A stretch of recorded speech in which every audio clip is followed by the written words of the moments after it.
By a raise of hands, how many of you have ever made a New Year's resolution?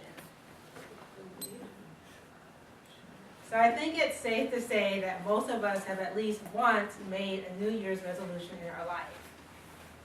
Question, this time you do not need to raise your hands. But how many of you have actually seen your New Year's resolution go all the way to you reaching your goal? If we were all to raise our hands, maybe not as many will be able to say they have reached their New Year's resolution. Because in fact, 45% of Americans are said to make New Year's resolutions each year.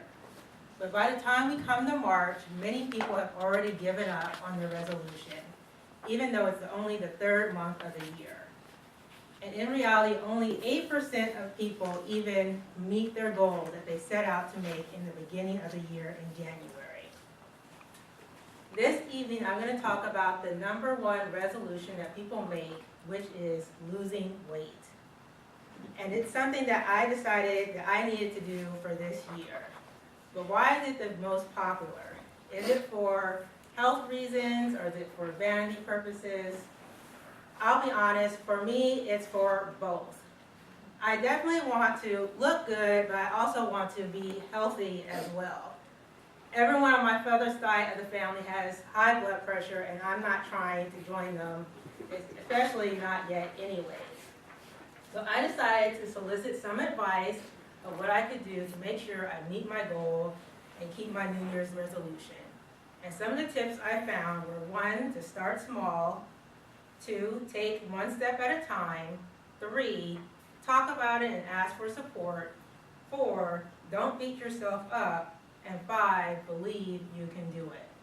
So number 1, start out small. The problem with people not meeting their resolutions is they make a resolution that is so big that they cannot reach their goal. It's just too almost unattainable. So when I went to the gym, I decided I would jumpstart and join the UFC gym down the street in Concord off of Willow Pass before the New Year's rush in January. And I told the personal trainer I wanted to lose 20 pounds. And he said, you'll lose that in 2 months. And I thought, no way am I losing 20 pounds in 2 months. That's unattainable, it's unrealistic. But he said I could do it. But I just thought it wasn't going to happen. So it led me to the next point was to take one step at a time. So I decided to make a smaller goal of losing 2 pounds at a time, and eventually 2 pounds plus 2 pounds plus 2 pounds would ultimately add up to 20 pounds and was a much more attainable goal. But it's suggested that you pinpoint your goal. You can't just say, I'm going to the gym. You should say, maybe on Mondays, I'm going to try Zumba classes. Wednesdays, I'm going to work on cardio. And then Friday, I'm going to weight train. Or if you're ambitious, you can also try a 30-day ab challenge that's becoming really popular, or a 30-day arm challenge. And so I'm going to pass these around if anyone is willing to try that on their own to straighten up your core and your arms. But the thing that I really struggle with personally is not so much exercise, but actually find exercising to be fun. For me, the hard part is the eating. And so the next thing is number 3, talk about it and ask for support.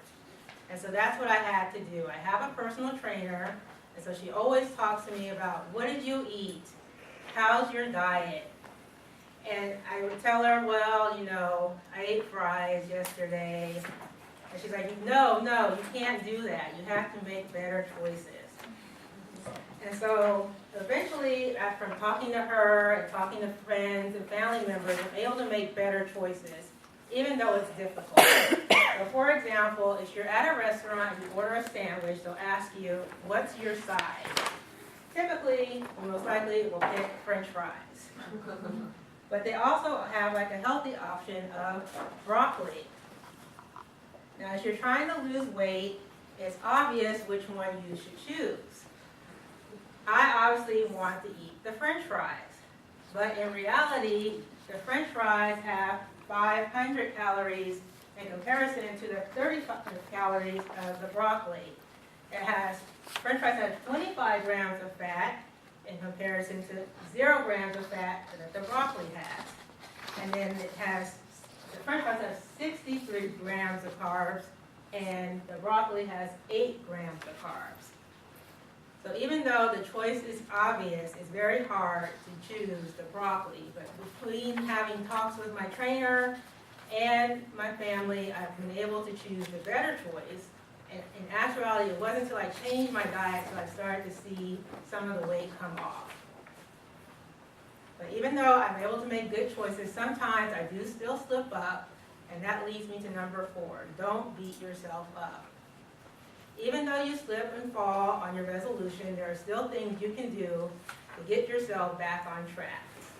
The one thing my trainer always pushed me to do was to get the protein powder.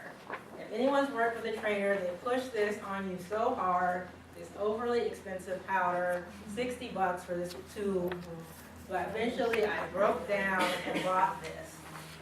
And so I figured out when I slipped and I ate a burger and fries that I could fix it the next day by doing the 2 shakes a day that she told me to drink. And when she first told me this, I looked at her and I thought, you little fit Danielle, you. You must not know me at all. Because anyone that knows me knows Mia likes to eat. And Mia is not drinking a shake. But eventually I decided to try it, and it does work. If I failed the first day, I could clean it up the next day by drinking a shake, and then I would not regain the weight I worked so hard to lose. But in closing, I want to say number 5, I believe, is the most important. Believe you can do it. Because if you don't believe in yourself, you have already defeated yourself. So if you believe you can do it, you will achieve your goal. And we have all heard this analogy before. You can look at the glass, and you can either decide if it's half empty or if it's half full. The decision is yours. Thank you.